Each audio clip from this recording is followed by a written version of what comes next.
So Madhvi part 2. So you saw that in part 1, Madhvi has started walking with Galav. She has been gifted by her father to Galav because Yayati could not give Galav 800 horses. Instead, Madhvi has been gifted to Galav. Madhvi has two strong boons. One is she can produce sons only. She has this huge strong capability of producing only sons. And secondly is, even after she has sex with a man, she will remain a virgin. Very important two boons. So Madhvi asks Galav that now what do you want me to do? And Madhvi says that, and Galav says that the whole idea is to get 800 horses, the 800 horses that I have promised my guru. So I need to take you to the king of Ayodhya, Rashasha. Rashasha is the king of Ayodhya, and Galav goes to Ayodhya's, the palace of Ayodhya, meets Rashasha. Rashasha sees Madhvi and he's completely smitten by her. Galav tells Rashasha that, well, I need 800 horses. Because I have promised my guru that I will be giving him 800 horses, and each of those horses have to be completely white in color, but their left ear has to be completely black. So Rashasha says, well, I have 200 of those. So Galav says, I want those 200. And the king says, I just give it to you. And Galav says, no, you can take Madhvi. Madhvi is the daughter of Yayati, and she will be with you, and she has this amazing blessing that she'll be with you, you can stay with her, but she has this amazing blessing that she can give to sons. She will give you sons. But because you're only giving me 1/4 of the total number of horses that I need, she will only give you one son. And after 10 months, I'll come back for her. So, Madhvi gets married to the king of Ayodhya, stays with him for 10 months, gifts him a son.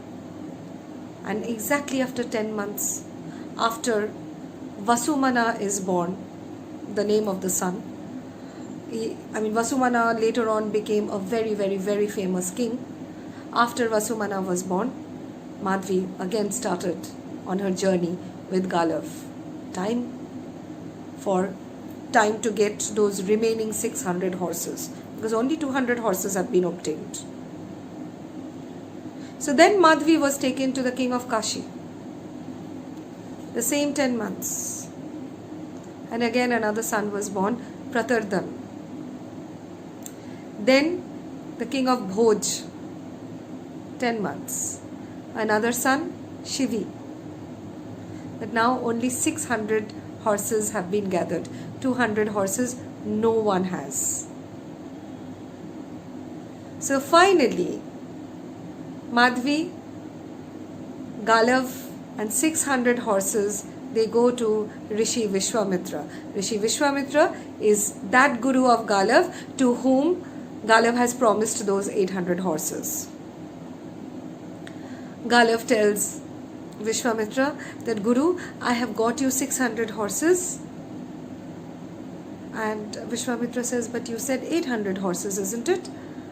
And Galav says that no one has it, but I have got something more for you. 600 horses, and I've got Madhvi. The beautiful Madhvi, who's going to stay with you for 10 months. And after 10 months, she's going to give you a son. So because Galav could not give that extra 200 horses, Madhvi, of course, Vishwamitra and Madhvi, they stayed for 10 months. Ashtak was born. Ashtak also became a very, very well-known sage. And after this whole promise was fulfilled, well, Madhvi, back to being a virgin again, goes back to Yayati. And Yayati is mighty pleased. I mean, the daughter has, made his journey towards the heavens very smooth, because this great act of generosity really, really is commendable. So, before going to the heavens, Yayati decides to organize a Swayamvar Sabha for Madhvi. Now Madhvi needs to be married, So all princes and sages and great rishis and princes all were invited, and Madhvi can garland whoever she wants. Of course, free choice. So Madhvi gets into the Swayamvar Sabha with a garland in her hand, and slowly, she passes all the suitors. She doesn't look at any of them. Everybody is looking at her, that whom is this beautiful woman going to garland? But she crosses all of them and walks straight towards the forest. And she goes deeper and deeper into the forest. Her father is keeping on calling her. Her brothers are keeping on calling her. And she just says, it's the forest where I belong. I don't want to be in the palace anymore. I don't want to be amongst this luxury anymore. That is the place where I belong. Simplicity. I want to live as a hermit. And Madhavi gets right inside the forest, amidst the fruits and the flowers and the trees and nature and water, leading a very simple life. But that's not the end. If you remember, right in the beginning of the story, I had said that a sage had come to Yayati and said that, look, you are being very generous, wonderful, but always remember the path that you achieve, the path that you take to achieve that generosity. That is very important, the kind of path that you take. And, well, the path that Yayati took did not take him to the heavens, I must say. So, after a while, Madhvi comes and tells her father that, staying as a hermit for so long, I have got special powers. And I am giving you that power where you can go to the heavens. Your journey towards the heavens will be a smooth one. So I am giving you that power. My piousness, my living a life of such discipline has given me that power. So the final journey of Yayati to the heavens was actually facilitated by Madhavi. Basically, Madhavi says that I have the power to take away your sins, 50% of your sins. So Yayati is going to the heavens, become smooth. And Yayati says, you're such a, I'm so blessed to have a daughter like you. So I'm sure you've come back to stay now. Stay back as my princess. And Madhavi says, no, I just came back to give you this. And I'm going back. And Yayati looks at his daughter while Madhavi slowly walks into the forest. The story does not get over there. Galav comes to Yayati after all this is over and says, I want to meet Madhavi.